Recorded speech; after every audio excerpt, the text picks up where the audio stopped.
Aderonkeni, happy birthday to a man of honor, a kind husband, husband of my youth, caring father, lover of God, and a man of enviable qualities, with love from your adorable wife and children. Isaac Ṣẹ́gun ọmọ Kọ́láwọlé, ó yá tẹ́tí rẹ bẹ̀lẹ̀ jẹ́ kó o máa gbọ́ bí aya rẹ ti pé kí n máa kọrin fún ọ.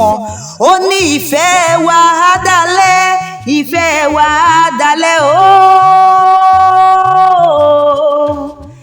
Isaac, ìfẹ́ wa á dalẹ̀, ìfẹ́ wa á dalẹ̀ ire. Ire látòkè wá, ìbùkún tí kìí ṣí lọ, ire tí ò ṣe gbọ̀n dànù, ìfẹ́ yín á dalẹ̀ ire. Ajé ìgbé akéwì mo nílò ní mo rí bà kí bá mi ṣe ìbà fọ́lọ́run Olódùmarè ọba òkè. Ṣẹ́gun Isaac ọmọ Kọ́láwọlé ni mo wá. Ilé ọmọ wọn níjẹ̀bú-jẹ̀ṣà ẹgbòrò okú ayọ̀ okú ọdún. Ire ló ní orí rẹ̀ àfire ni lọ́jọ́ ayé rẹ̀ gbogbo. Bówé máa kójú ire ló pọ̀ ilé o. Bó bá fèrè máa jókòó ire ní sàárẹ̀. Bí ìwọ Isaac Ṣẹ́gun ọmọ Kọ́láwọlé bá ti jí ire àbùṣebùṣe.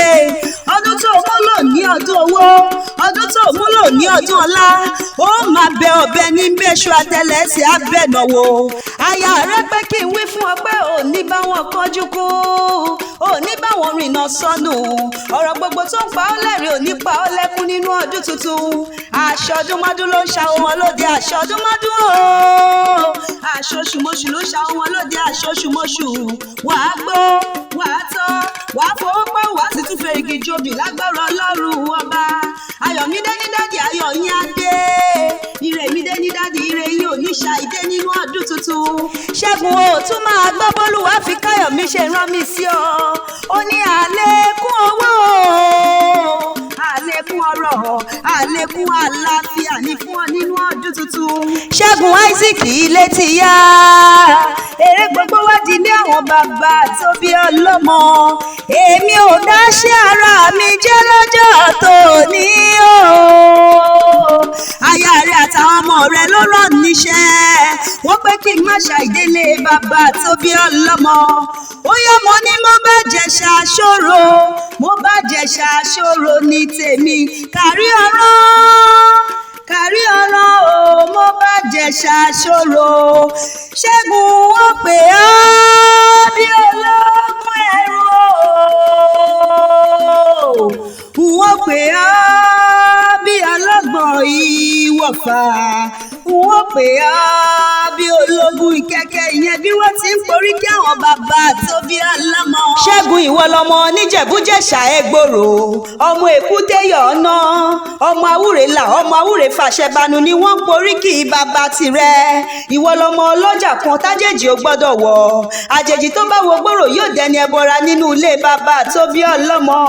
Òkú Ìjẹ̀bú kan ò jẹ́ sùn lẹ́lẹ̀, bí wọ́n bá kú lọ́mọdé wọn aṣọkọrin rebete.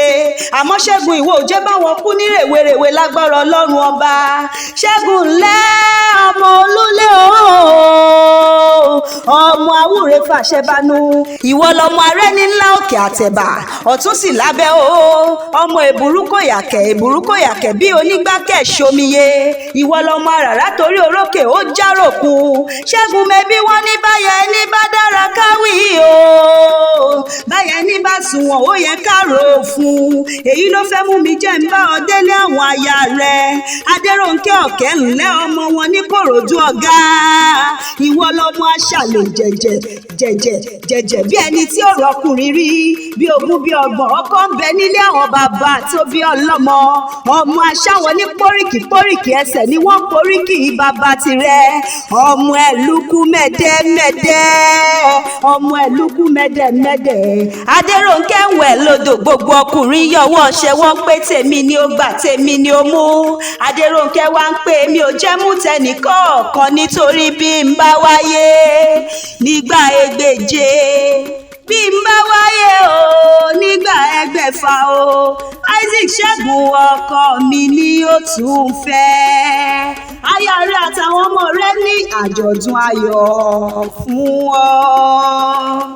àjọ̀dún ayọ̀ fún ọ.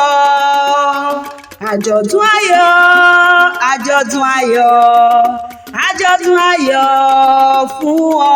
Wọ́n tún sọ wípé for you are a jolly good fellow, for you are a jolly good fellow, for you are a jolly good fellow.